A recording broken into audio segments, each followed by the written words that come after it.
What's up, guys? Hope you're having a good day today. Got a bunch on tap today for news, so let's just get right into it. So the first bit of news comes from SuperData. They are an analytics team and company that basically take items that are selling and they attempt to project a certain amount that are going to sell. And basically what happened is they projected that the Sony VR unit would sell starting obviously on launch day to the end of 2016, that it would sell 2.6 million units. Now you pretty much don't have to be a rocket scientist to know that's a lot of units. 2.6 million units in October to December, half of October. So they were projecting that was going to happen very fast, in like 2.5 months. 2.6 million. That's a lot of units. So they've actually downgraded it now. So at this point, they've lowered it from 2.6 million to just under 750,000. That's a big drop. And a lot of this, from what they're saying, is due to a poor marketing, or modest marketing is what they said. Modest marketing. I would say poor marketing since you don't see any commercials or anything for it. But a poor marketing effort on Sony's part. And also due to the fragmented lineup of games, which, if you ask me, there's really not many games to play on it. Most of the games right now anyway are like tech demos, right? I know there's the Batman game and a few others, but for the most part, it's a system you get the VR unit, you put it on, you fire up the PS4 and you play a little bit of it, and then you go, oh, that was cool. Then you put it to the side, maybe get something out like Uncharted or Call of Duty or something. Really, VR is to the point where it's very hard to push on people who are not hardcore enthusiasts. The casual crowd will eventually show up to the VR party. They just need better games. Also, the price, a little high. I mean, if you have to basically tell somebody that this accessory, the VR accessory, is more expensive than the console, that's kind of hard to sell because you need the console to play the VR unit.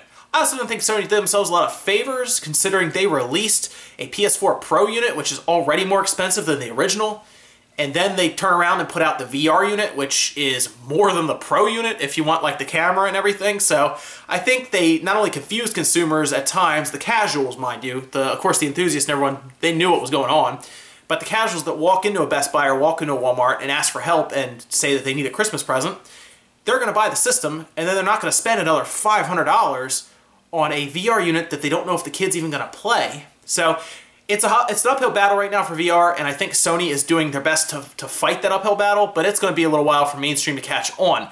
Now, if a big game comes out and pushes this ahead, it could happen, but it's going to be a while. I think price will have to eventually go down for the VR unit, which I'm sure it will because it'll evolve. But until then, they're a little stuck right now, and it's going to be slower going. And seeing as how SuperData Research seemed to think they were going to move to 2.6 million, it's a little disappointing on their half, although Sony might have already thought that it was going to be 750,000, maybe a million. So it doesn't necessarily mean that Sony was essentially thinking that the SuperData Research Analytics division, just for some weird reason, thought 2.6 million was a fair number. And we now have a date and an event for when the AMD CPU Zen is being shown. It's going to be shown at New Horizons, and that's December 13th. It's going to be a live stream, and this is our first actual real-world look at Zen. And of course we've seen Zen in the past. We've seen, leaked benchmarks, and then we've seen official benchmarks, but this is the first time they're actually going to get up on stage and show us what the Zen CPU is all about. And what's really cool is they're actually going to take it and they're going to show it to us in a gaming capacity. Now you might be asking, John, why does it matter? What do we care about Zen for? Isn't that just another CPU like Intel? Well, it is, but this is the CPU that is rumored to be going in the Scorpio, the new Xbox coming out next holiday season. And this is a big deal because if we can look and see how cutting edge these specs are, that Scorpio might become a premium unit. And what I mean by premium is it's going to be very, very expensive. There's no way they can put a Zen in there that's not scheduled to be out until the first quarter of this year, when production would probably have to start on the consoles for them to even release it for less than $500. It's probably going to be a $500 to $600 system. Zen being put in there just confirms it for me personally. But I recommend if you're into technology or you're just interested in what new CPU could be in the Scorpio and how it could push gaming along, check it out. It's December 13th. I don't know a time. They don't have a time, but if you go to the New Horizons website, they will alert you when it's starting. I would probably say it's probably going to be in the afternoon/late evening. I believe they might even have a timer up on their website, which could give us an indication as to when it starts.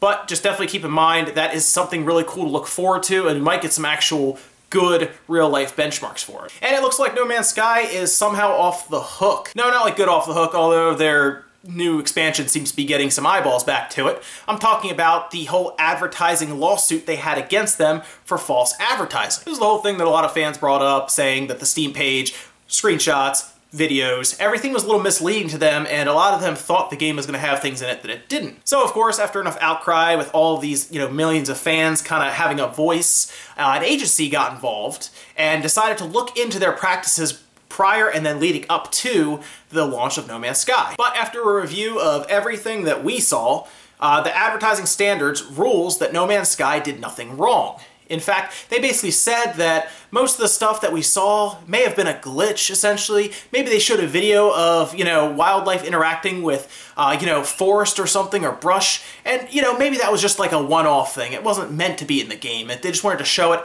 as a trailer, and to me, I was like, oh, well, that's exactly what people are crying and mad about, obviously, was that we were duped into thinking certain things. But they have basically ruled that there is no case here, and they're going to pretty much move on.